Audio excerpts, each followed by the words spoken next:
Si Frankie, pinagbawalan na ng DSWD na mangupkop sa mga taong nasa lansangan. Sang-ayon po ba kayo mga ka-idol sa mga nakikinig at nanonood kay Kuya SMB Vlog ngayon? Kung may mga idea kayo, reaction regarding po dun, please comment section below. Actually mga ka-idol, para kay Kuya SMB sa ginawa ng DSWD na hindi sumang-ayon sa mga ginagawa ni Daddy Frankie. Na ang ginagawa lang naman ni Daddy Frankie na tumulong sa mga taong dapat tulungan na hindi nila maobliga, hindi nila nagagawa ang kanilang obligasyon. Ganon lang po dun mga ka-idol. Kasi why mabuti nga magpasalamat ka sana yung mga magpasalamat sana ang DSWD. Kay Daddy Frankie kasi ang kanilang obligasyon kinupkop ni Daddy Frankie.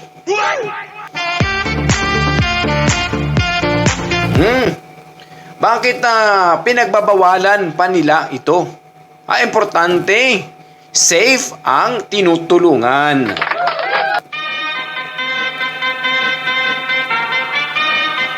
Bago natin ipagpatuloy ang ating pag-uusapan ngayon mga ka-Frankies, mga ka-Daddy Frankies, please don't forget to subscribe this YouTube channel, Kuya SMB Vlog. So may bibigyan lang din tayo ng reaction regarding po doon na NI content ng aking brother BPM Ballpoint Man about po doon sa DSWD. Papakinggan natin at bigyan natin ng reaction po. Kasi para po sa akin talaga mga ka-idol, hindi talaga ako sang-ayon sa ginagawa ng DSWDs. Sangay po sila ng gobyerno. Sana din naman po, kung sangay kayo ng gobyerno, sana ginagawa din po ninyo kung anong ginagawa ni Daddy Frankie ngayon. Ganon lang po doon mga ka-idol. So pakinggan po natin ang aking kaibigan, ang aking brother BPM, ang kanyang mensahe po. Kanyang opinion reaction din po sa pagbabawal ng DSWD kay Daddy Frankie. So ang mga beneficiary ngayon ni Daddy Frankie hanggang this month of April na lang po. So atin munang pakinggan kung ano ang mga naging hindrance, sagabal. Anong mga naging dahilan ng DSWD? Bakit pinagbawalan ipagpatuloy ni Daddy Frankie ang kaniyang pagtulong sa mga beneficiary? Alright. So ayan mga pre, pag-usapan po natin ngayon ng mga beneficiaries po ni Daddy Frankie. Kasi may balita nga mga pre na yung mga beneficiaries po ni Daddy Frankie is hanggang ngayong buwan na lang na to. Okay, ngayong month of April na lang po. Okay? Yes. At kailangan na po silang bitawan sa kanilang pamilya. Kasi yun po yung ng DSWD, yung sinabi, di ba? Yun po binigyan ng talaan. Okay? Binigyan ng binigyan ng talaan si Daddy Frankie ng DSWD na hanggang April na lang po ang mga beneficiary. So ano kaya ang mga dahilan kung bakit pinutol? Pinapaputol ng DSWD kung ano man ang nasimulan na tulong ni Daddy Frankie. Yun nga, nakakalungkot po, diba? Nakakalungkot kasi baka mamaya kung mabalik yan sa kanilang pamilya, hindi pa totally magaling yung mga yan, baka bumalik sa dati. Totoo po yun. Diba? Totoo po yun mga ka-idol. Yan yung nakakatakot po. Totoo po yung sinasabi ng aking brother BPM. Diba? Yun po yung nakakatakot mga. So, however, kung makabalik yung mga beneficiary ni Daddy Frankie, maobliga kaya ang DSWD kung ano ang naitulong ni Daddy Frankie, yun din ipagpapatuloy nila sa pagtulong sa mga beneficiaryo. Halimbawa na lang, si Ate Neda. Alam naman natin, lahat naman sila siguro may maintenance. Mabibigyan kaya, yung katanungan ng karamihan, mabibigyan kaya ng needs ng mga benepisyaryo ng DSWD kung ang mga benepisyaryo ay makauwi na sa kanya-kanyang pamamahay. Ganun lang po doon. Mga ka-idol, ipagpatuloy natin, pinagbawalan na po kasi si Daddy Frankie. Okay? Okay. Pinagbawalan na po na, yun nga kahit ngayong pagpunta sa bahay ng mga gustong humingi ng tulong, pagkakaintindi ko, bawal na rin, di ba? Pinagbawalan po ng DSWD. So, wala tayong magagawa kasi sa gobyerno naman po yan, mga pre. And then, alam naman po natin na si Daddy Frankie masunurin po talaga, sumusunod sa batas, di ba? So, sana sa DSWD, ang panawagan lang po natin, okay, lalo na dito, kay sa pinaka-head ngayon ng DSWD na si Rex Gatchalian, siya yung kasalukuyang secretary ngayon, mga pre, no? Oo. Sana naman po, itong mga beneficiaries po ni Daddy Frankie, pag nasa sa kanilang pamilya na, no? Tulungan po ng ating gobyerno, 'di ba? Kasi ayun, sana saluhin ng DSWD ang mga nasimulan ni Daddy Frankie. Ang problema nito din, mga Daddy Frankie, tinulungan na nga ni Daddy Frankie, binigyan ng shelter ng bahay na maging okay sila, tapos nag-decide ang DSWD na na-stop na si Daddy Frankie sa kanyang mga ginagawa. Dahil sige, hindi natin alam kung anong mga naging grounded ni Daddy Frankie, kung bakit pinapatigil niya ang magkupkup ng mga taong may problema sa pag-iisip. So, hindi po natin alam kung ano talaga ang motibo ng DSWD. Dahil sa, alam niyo mga kaidol, yung ginagawa ni Daddy Frankie, this is my opinion, naapakan ng DSWD sa kanilang distrito kung saan nakatira ngayon si Daddy Frankie.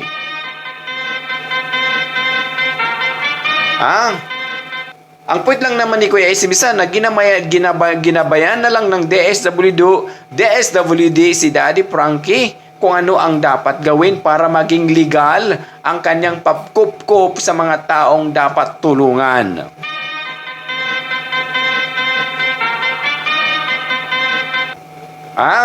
Dahil okay lang sana sa panahon ngayon, lalo naghihirap ang Pilipinas. Yes, naghihirap ang Pilipinas sa crisis po. Dahil sa lahat ng bilihin nagmahal. Sana naman po, na ang point lang naman ni Kuya SMB, yung ginawa ni Daddy Frankie sa pagtulong sa mga may problema sa isip, sana naman hindi sila nag-decide agad na pauwiin. Nagbigay pa ng talaan ang DSWD na hanggang this April na lang. So ang tanong ng mga karamihan, ang tanong ng mga tao nang nakakaalam sa mga ginagawa ni Daddy Frankie, sasaluhin kaya ng DSWD ang naging papel ni Daddy Frankie sa pagtulong sa mga taong dapat tulungan. Again, sa mga na dyan, don't forget to subscribe this YouTube channel, Kuya SME Vlog, atin to. So ipagpatuloy po natin ang reaction din ng aking kaibigan na si ni Bill Pointman. Tulungan po ng ating gobyerno. Tama. Kasi si Daddy Frankie po, tinutulungan naman po niya yan. Yung iba po kasi dyan, nakakatakot. Baka mamaya, hindi pa totally magaling. Nasa 50% pa lang yung recovery niya, no? Sana po, nananawagan po tayo kay Rex Gatchalian. Okay? Rex! Natulungan po yung mga nasimulang tulungan ni Daddy Frankie. Okay? Para naman, hindi na po sila bumalik sa dati. Okay? Para sa akin, mga ka-idol, kung ako ang naging anong tawag doon, yung head ng DSWD sa lalawigan nila, or director ba ang tawag doon, or anuman, na sana, ginabayan na lang nila si Daddy Frankie sa kanyang ginagawa. kung ano ang dapat gawin na maging legal ang kanyang ginagawa ni Daddy Frankie sa pagtulong ng ibang tao. Hindi yung pinapatigil. Kawawa naman yung mga taong kailangan, nasimulan na nila. Sabi pa nga ng aking brother, 50% pa lang po ang recovery po ng mga taong may problema sa pag-iisip. Pero pinapatigil po nila. Bakit kaya? Iililipat ba sila ng panibagong shelter? Aampunin ba sila ng DSWD? Ilalagay ba sila sa Home for the Aged under ng government ng Republika ng Pilipinas?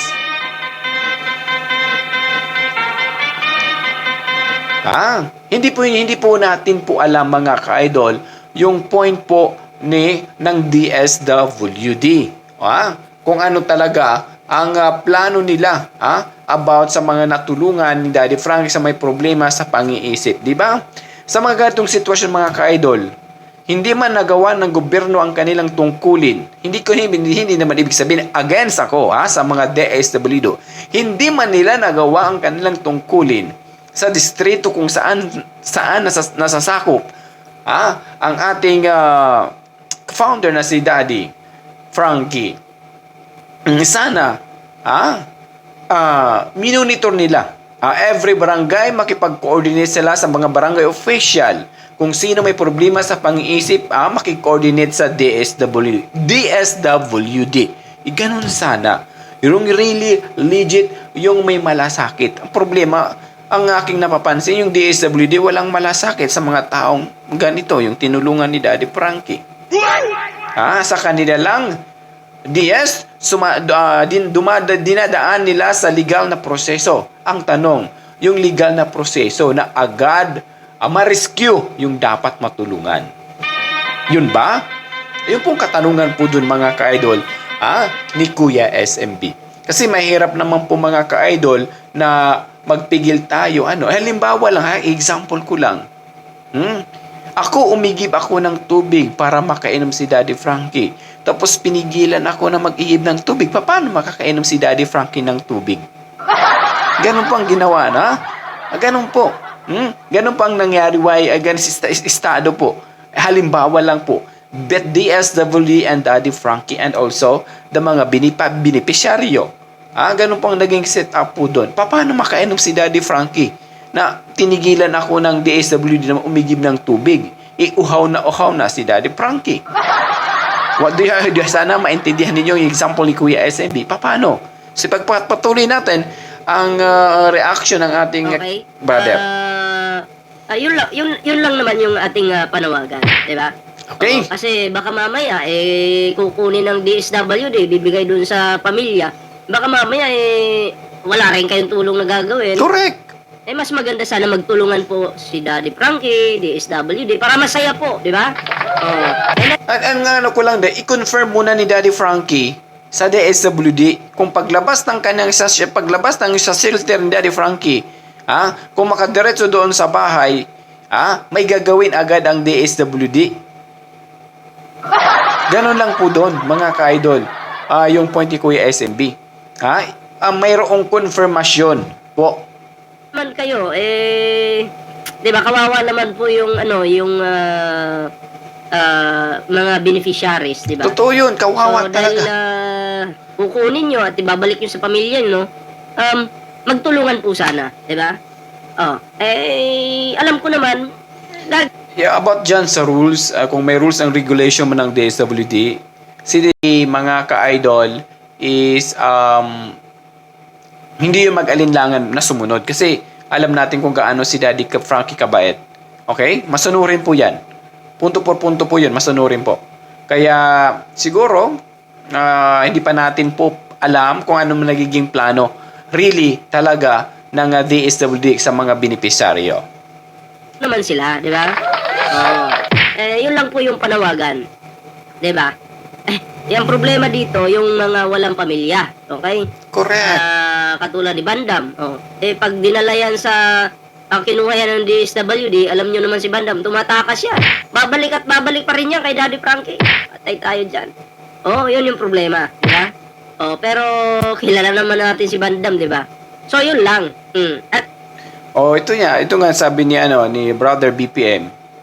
Okay lang sana yung mga tinulungan ni Daddy Frankie may mga pamilya. However, kung walang mauuwian, kagaya ni Bandam. Awal problema kay Oliver kasi nag-aabang na si Ansing nasa pintuan, may dalang sako. May dalang sako si nakaabang na si Ansing tsaka si JJ. At talaga ba? Pero totoo po yung sinasabi, serious na po tayo. Totoo po yung sinasabi ni BFF. However, yung mga natulungan ni Daddy Frankie, yung homeless, yung walang mga bahay, walang pamilya, pinabayaan na lang sa lansangan. Paano sila? Kukup-kupin kaya sila ng DSWD? Didiretso kaya? Yun dapat nating i-confirm po mga ka-idol sa founder po na katulad kay Daddy Frankie. Paano nga, pre? Si Oliver naman. Pag binalik kay Ansing yan, Hindi ba? kasi ilang buwan na lang ilang araw na lang. Natawa na lang ako doon sa kwentong buhay ni Ansing. Ilang araw na lang. Pag nabalik kay Ansing, wala pang bahay si Oliver kasi tinatrabaho pa po ni Daddy Frankie, okay? Pinapabunot po yung mga ugat ng Kawayan. So, tinatrabaho pa po ni Daddy Frankie at sinisigurado po yan ni Daddy Frankie na maitatayo po yung pabahay na yan. Yung bahay niya para kay Oliver, okay? Ang kasuhan lang, short na sa oras, mga pre. Oo. Alanganin na. Pag kinuha yan ng DSWD, hatid diyang kina Ansing, sana naman itong si Ansing, alagaan naman ng maayos itong kanyang kapatid. Oo, yun sana dapat na in case.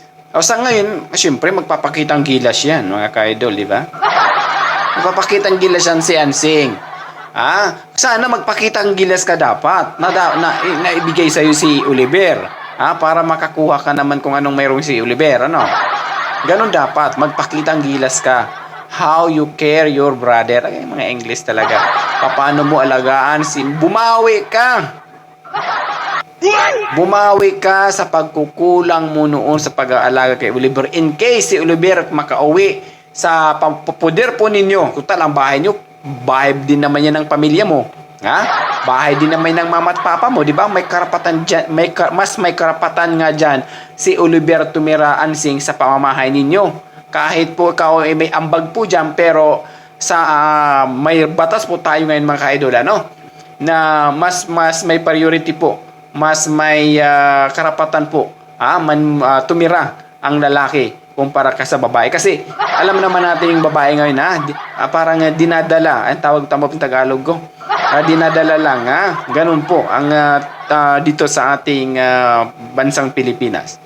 Pero kung we talk about right, mga right talaga, karapatan, siguro may karapatan din naman tumira siguro si Oliver sa pamamahay mo, Ansing.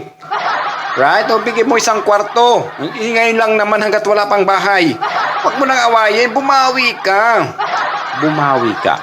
Sabi ko kasi bumawi ka. Okay? Ganun lang po doon. Huwag mo nang ipakita mo kay Gigi na mali ang kanyang mga sinasabi. Na wala kang concern, wala kang pagmamahal, at wala kang malasakit kay Daddy Frankie tuloy, kay Oliver. Pagpatuloy natin. Diba?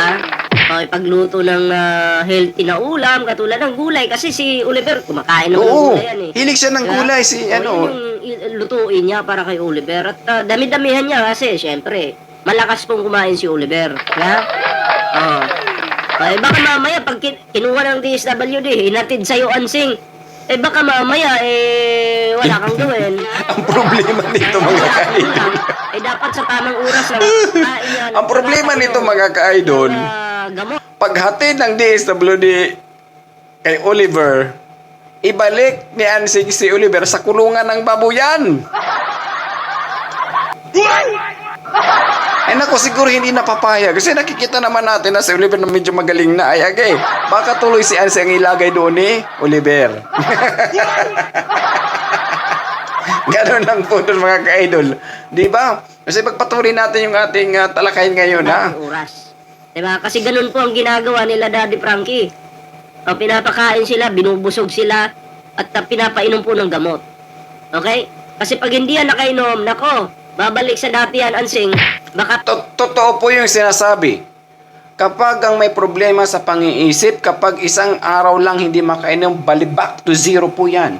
Totoo po. Back to zero po. Kaya Ansing, be careful na mapainom po mo everyday kung ikinasa poder nyo naman si Oliver. Ipainom mo ng, magpainom ka ng gamot kay Oliver on time at regular. Kasi kapag, nako, may lat ang bantawag kung maka-absent ka magpainom kay Oliver ng isang gamot, ayari ka, baka masapak ka ni Oliver. Tawag Tagalog ko. Baka masapak ka ni Oliver at pagpatingin sa ni Oliver, angry bird. Baka sabi ni Oliver, here the angry bird. Ganun lang po doon may pagpatuloy natin mga kaidol, sometimes tumawa rin tayo. Huwag tayo maging seryoso. Babalik sa dati yan, Ansing. Baka Totoo. pagdirian mo na naman. Kilala pa naman natin yung bituka ni Ansing. Totoo po pa yung mga kaidol. Kinadiri talaga ni Ansing noong hindi pa nakilala ni Daddy Frankie. Siguro ngayon patay na si Oliver. Dahil sa kapabayaan. You know what word na kinakadiri? Totoo po yung sinasabi ni Brother BP. Kasi kapitbahay nila yun eh. Nandidire. Kapatid mo yan para alagaan mo. Total si Oliver naman ay malinis na. Diba? Yun lang, no? Wag mong isipin yung pera ni Oliver. Wag mo nang pag-interesan yun, Ansing. Diba? Oo. Tigil-tigilan mo na muna yan. Siyempre sa panahon ngayon, brother, mag-interest talaga yan si Ansing. Unang-una, liit lang kita ng kanyang asawa daw. Tapos dagdagan pa daw yung baboy na gusto niyang ihawin noon mga nakaraang buwan. Kasi dagdag palamunin lang daw. Di ba yung mga isip ng mga isip A1 ba? Totoo po yun. Total. Tapos dagdag pa yung bisyo ng kanyang asawa, nagsusugal, yari na talaga. So kung ako na lang siguro kay doon na lang sa kay JJ na lang mga ka-idol. What do you think guys? Please comment section. Doon na lang sa kay JJ muna kung may bahay man si JJ doon na medyo kasya silang dalawa, doon na lang muna, wag na kay Ansing. Pagpatuloy natin. Ang pukusan nyo ngayon, yung pag-aalaga mo sa kapatid mo. Okay? Pagpapakain, magtulungan kayo magkakapatid. Okay? Hindi yung sasabihin mo, ay baka ako lang mag-alaga nito. Nasabi mo yan dun sa last video ni Daddy Frankie. Baka ako lang mag-alaga nito, ikaw maglalasing ka lang. Okay. Mali din naman na maglasing. Pero kasi, hindi mo dapat sinasabi yun. Dapat nga, ang sasabihin mo doon, sige, dito ka na sa akin. Ako mag-alaga sa'yo. Total, babae naman ito. Totoo po doon mga ka-idol. Hindi talaga may iwasan. Siyempre, hindi naman tayong mga tao, gumagawa rin tayong ng time na malibang man lang sa pang-araw, lalo kung single. Gumawa ka ng way na mayroong kang ginagawa sa araw na po na iyon. Kahit pa paano, yung word na patay oras, totoo po yun, yung patay oras.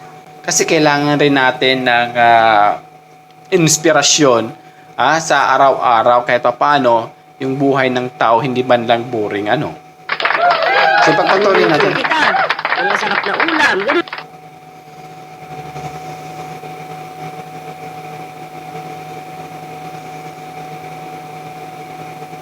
Ganun po mga ka-idol yung point ni Kuya SMB. So nag-loading tayo. Hindi nakisama. Hindi yung kukunin lang tapos papabayaan na dun sa mga kamag-anak o kapamilya.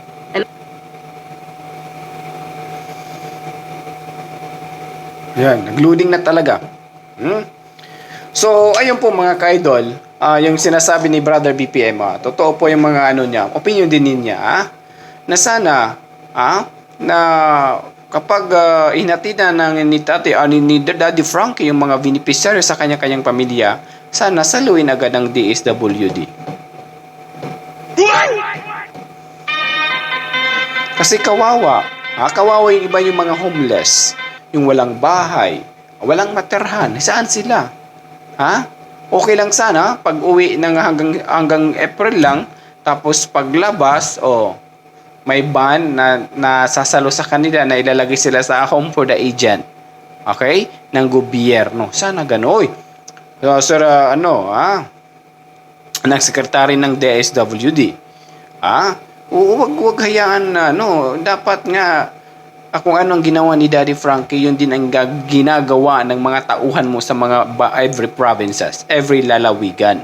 Kasi ang problema kasi ngayon mga kailong nasa gobyerno, kapag hindi ka kubitin nila nasa mga tauhan ng mga gobyerno, hindi ko naman ninalahat hindi gagalaw. Totoo po.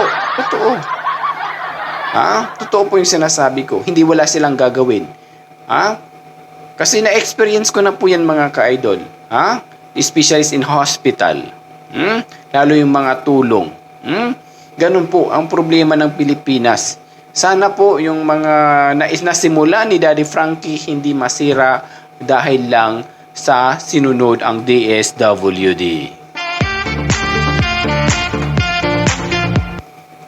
Sana maging patas ang laban.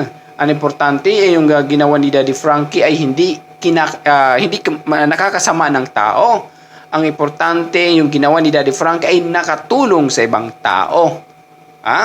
Total, actually, yung mga ganyang sakit talaga is in case kung nasa kanya-kanyang pamilya, sana may coordination then yung DSWD, of course, ang the barangay officials. Kahit paano, kung hindi man magawa ng DSWD ang kanilang obligasyon, makipag-coordinate lang sila sa mga barangay officials. The barangay officials will guide, will monitor sa mga benepisyaryo ni Daddy Frankie kung saan man sila nakatira na barangay. Ganon lang po doon. So, yun po, kung may mga idea, comment po, kung may mga idea po kayo, reaction po regarding po doon, kung anong dapat gawin, hayaan na lang sana ng DSWD si Daddy Frankie sa kanyang mga nasimulan, or i-stop na, hanggang sundin ang DSWD, ni Daddy Frankie. Kung may mga reaction, opinion po kayo regarding po doon, ititigil ba, i-stop ba ni Daddy Frankie or ipagpapatuloy? Dahil kahit paano, mabigyan rin kayo ng time kung ano ang mga opinion, reaction po ninyo regarding this situation. So, ayan po mga ka-idol. So, hanggang dito na lang po tayo. Medyo mahaba ng ating oras. Baka yumaman si Kuya SMB ng oras na wala pang tulog.